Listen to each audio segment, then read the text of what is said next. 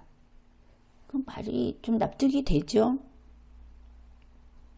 그리고 여기를 호경이라고 했다고 하는 부분은, 호경은 중국 천하에서 자기들이 수도를 가리키는 별칭입니다.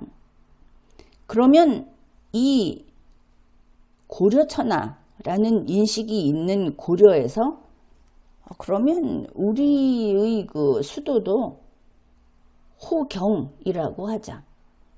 우리도 천자가 있으니까. 자, 이런 인식이었음을 알 수 있다. 납득은 가능합니다.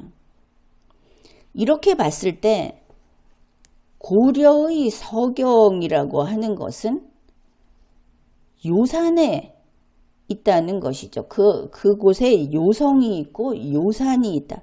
서경을 요성이라고 했다. 단지 이름만을 비교하는 것이 아닙니다. 그렇다면 대동강변의 평양은 이러한 왕조가 도읍을 했던 평양과는 관계가 없구나. 그것을 알 수 있죠. 단지 평양 하나를 제대로 근거를 가지고 거기가 거기다라는 것을 밝히지 못한다는 것은 우리가 가장 서둘렀어야 하는 일을 안 한 것이다. 왜냐하면 평양은 우리 민족 역사의 출발점이니까 이렇게 되겠습니다. 대략 이 만리장성이라고 하는 것이 이쪽으로 넘어온 것도 참 나중의 일이죠. 고구려의 천리장성, 고려의 천리장성을 이 밑에다가 떡하니 그려놨는데, 그것도 좀 생각을 해봐야 하겠지만 고려시대에 이미 이곳을 서경이라고 해서 수도를 그리 옮기려고 했다. 이곳이 요충지고 이곳이 국경이다. 여기를 굳건히 지켜야 하겠다. 이러면 또 이미 남아있는 기록들을 쉽게 이해할 수 있는 겁니다. 자, 일단 평양이 대동강변의 평양, 그것은 고려의 서경이 아니었고 고구려가 나중에 남천을 했다고 하면서 자리 잡았던 그 평양도 아니다. 이성계가 갔던 요산도 압록강 넘어 저 위쪽에 있었고, 자, 모든 것이 우리의 영토는 지금 생각하는 한반도보다는 조금 더 컸을 것이다. 더 북쪽에 있었을 것이다. 이런 것을 알고 있습니다. 알 수 있게 됐습니다. 조선시대에 그 세계지도, 그 지도를 보면은 요동이라는 표기도 엄연히 이 지금 우리가 볼 땐 만주천하라고 하는 그곳에 표기가 되어 있습니다. 최소한 바레만이라고 하는 것은 바레만을 기준으로 했을 때 요하강을 기준으로 해서 그 일정 영역 아래쪽은 한반도 천하, 우리 한반도의 모습은 이렇게 오늘날의 압록강, 오늘날의 두만강을 기준으로 해서 그 아래라고 하고 있지만 이것은 현재로도 잘못됐다. 요하강 아래 이쪽으로 우리의 서쪽 방면에서는 이 정도까지가 적어도 고려 때까지, 그리고 삼한시대에도 오늘날의 한반도보다는 위쪽에 이런 게 우리 이 한반도 천하의 영역이었다 하는 것을 대충 어림해서 선을 그어볼 수 있겠습니다. 이렇게 보니 평양이 대동강 평양이 아니다. 우리 이 단일민족 삼한의 같은 혈통, 우리 한국말을 썼던, 우리 한반도 말을 썼던 우리 종족, 우리가 긴 역사 동안 알고 있던 그 역사의 출발점 평양은 대동강 평양이 아닌 것으로 그렇게 보입니다. 그런데 삼국 4기 413년 여기에 보면 실성 이사금이 평양주에 큰 다리를 새로 만들었다. 이런 게 있습니다. 평양이라고 하는 데 대교 큰 다리를 만들었다. 그리고 여기에 대한 주가 현재의 대동강변의 평양을 지칭한다. 이래 놓았습니다. 그러면서 그렇지만 이렇게 되면 여기에 신라의 실성 이사금이 큰 다리를 만들었고 여기가 신라의 평양주였다. 413년에. 이것은 여기는 신라의 땅이 아니었기 때문에 이해하기 어렵다고 줄을 달아 놓았습니다. 그렇다면 신라가 아니라 우리는 삼한, 지금 삼한 혹은 삼한의 전에 있었던 진국이라고 하는 한반도 종족, 한반도 민족의 땅이 이미 이 위쪽까지 갔었구나 하는 생각을 해둬야 하겠죠.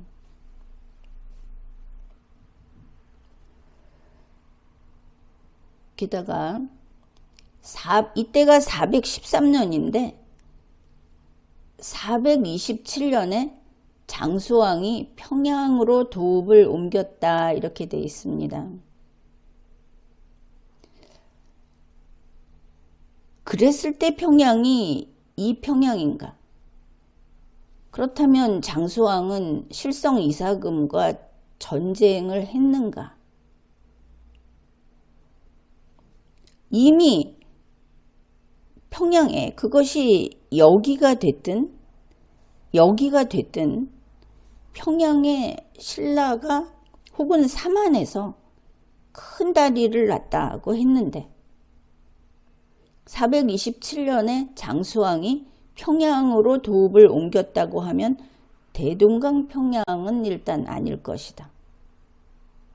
다른 자료로 이미 이쪽이 아닌 것으로 우리가 잠정 결론을 내린 상태인데 그래도 그렇습니다.